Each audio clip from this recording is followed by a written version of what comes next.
Welcome to my channel online astro Karur TV வாழ்வின் வழிகாட்டி. Mobile எண் 8072125687. ஆன்லைன் அஸ்ட்ரோ கரூர் டிவி வாழ்வின் வழிகாட்டி.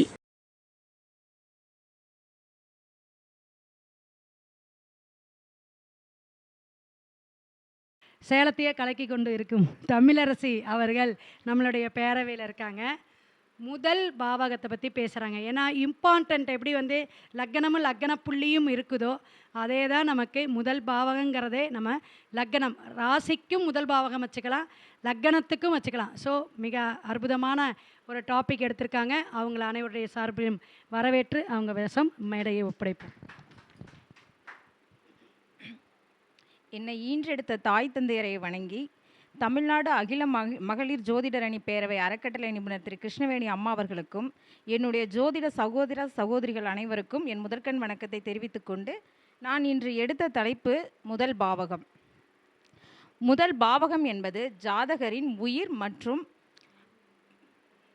உயிர் எனப்படும். முதல் பாவகத்தில் ஜாதகரின் உடல் தோற்றம், அறிவு, அமைதி, ஆயுள், ஆரோக்கியம், குணநலன்கள், அவரின் கண்ணியம் மற்றும் மரியாதை, அவரது செயலாற்றும் திறமை, சந்தோஷம், வருத்தம், பிரபலம், பலம், தலை இவைகளை உள்ளடக்கியது. ஒருவருடைய லக்ன புள்ளியின் ஆரம்பத்தில்தான் அவரது வாழ்வின் தொடக்கம் ஆரம்பமாகிறது. இப்பொழுது ஒருவருடைய ஜாதகத்தில் சூரியன் லக்னத்தில் இருந்தால் என்ன பலன் என்பதை பார்ப்போம். அவர் எப்படி இருப்பார் என்பதையும். லக்னத்தில் சூரியன் இருந்தால் அதிகாரம், தான் புகழ்ச்சிக்கு மயங்குவது, வெளிச்சம், தலைமை பொறுப்பை அலங்கரிப்பது, மற்றவர்களுக்கு முன்னோடியாக இருப்பது, அரசியல் ஆதாயம் பெறுபவராக இருப்பார். அதே லக்னத்தில் சந்திரன் இருந்தால் பொறுமை காப்பது, தாயன்புடன் இருப்பது, நிறைய வெளியூர் பயணங்கள் மூலம் வெற்றி பெறுவது, கற்பனை திறன் அதிகம் உடையவராக இருப்பார், தன் குடும்பத்திற்காக தன்னை அர்ப்பணிப்பது, மனக்குழப்பம் உள்ளவராகவும் இருப்பார், கல்வி அறிவு நிறைய இருக்கும், அடிக்கடி நீர் தொந்தரவுகளால் பாதிக்கப்படுவார்.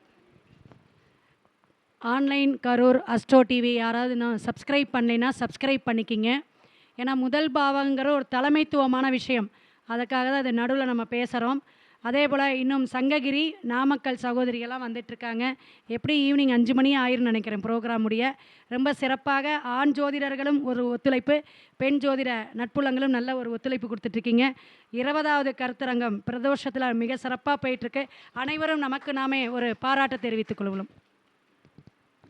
அதே லக்னத்தில் செவ்வாய் இருந்தால் அவர் எப்படிப்பட்டவராக இருப்பாருன்னா, கோபம், வேகம், துணிச்சல், துணிகரமான செயல், எதற்கும் அவசரம், எப்பொழுதும் சுறுசுறுப்புடன் இருப்பது, முரட்டுத்தனமானவர், பிடிவாதக்காரர், அடிக்கடி சண்டை போடுவது, மோக குணம் அதிகம் உள்ளவராகவும் இருப்பார்.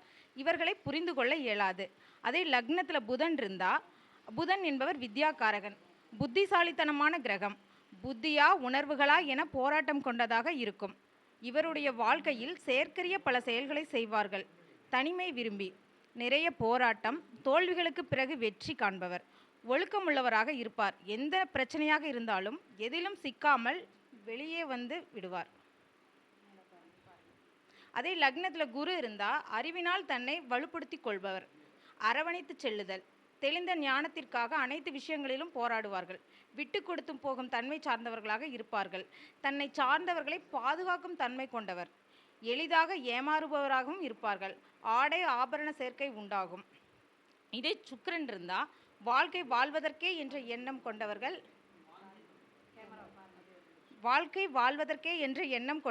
அழகுணர்ச்சி மிகுதியாக கொண்டவர்கள், ஆடை ஆபரண சேர்க்கை அதிகம் ஆசை கொண்டவர்கள், வசதி வாய்ப்புகள் இவர்களுக்கு தேடி வரும், கற்பனை சக்தி அதிகம் கொண்டவர்களாக இருப்பார்கள், எளிதில் காதல் வயப்படுபவர்களாகவும் இருப்பார்கள். அதே லக்னத்தில் சனி இருந்தால் மந்தமாக இருப்பார்கள், மெதுவாக வேலை செய்பவர்கள், கஷ்டப்பட்டு வாழ்வில் முன்னேற வேண்டும் என்ற சூழ்நிலையை கொண்டவர்களாக இருப்பார்கள், கடும் உழைப்பாளிகள், வாய்ப்புகள் இவர்களுக்கு மறுக்கப்படும், எப்பொழுதும் முதன்மை நிலைக்கு வருவதற்காக கடின உழைப்பாளிகளாக இருந்து போராட்டங்களை அனுபவிப்பார்கள், தனிமை விரும்பிகள். அதே லக்னத்தில் ராகு இருந்தால் வெறி கொண்டு உழைப்பார்கள், அனைத்திற்கும் ஆசை கொள்வார்கள், உயர்நிலை அடைய துடிப்பார்கள், அதற்காக எதையும் செய்வார்கள், கட்டுப்பாடற்ற நீதி, நேர்மை, நியாயம் இதெல்லாம் இவர்களுக்கு கிடையாது. எல்லாவற்றையும் தெரிந்து கொள்ள வேண்டும் என்ற ஆசை, உடம்பின் மேல் ஆசை, மாற்று மதத்தினர் மேல் ஆசை, மற்ற மொழி பேசுவருடன் தொடர்பு, வெளிநாட்டு பயணம், காதல், திருமணம் இவைகளை கொண்டவர்களாக இருப்பார்கள். இதே லக்னத்தில் கேது இருந்தால் தலைமை பதவி அடைய துடிப்பார். இருக்கிற இடத்திற்கு தகுந்தாற்போல் தன்னை மாற்றிக்கொள்வார். முதன்மை நிலைக்கு வர தயங்க மாட்டார். அமைதியாக இருப்பார். தன்னுடைய அதிகார திறமையை வெளிப்படுத்த எந்த இடத்திலும் தயங்க மாட்டார். எனக்கு பேச வாய்ப்பளித்த அனைவருக்கும் நன்றி.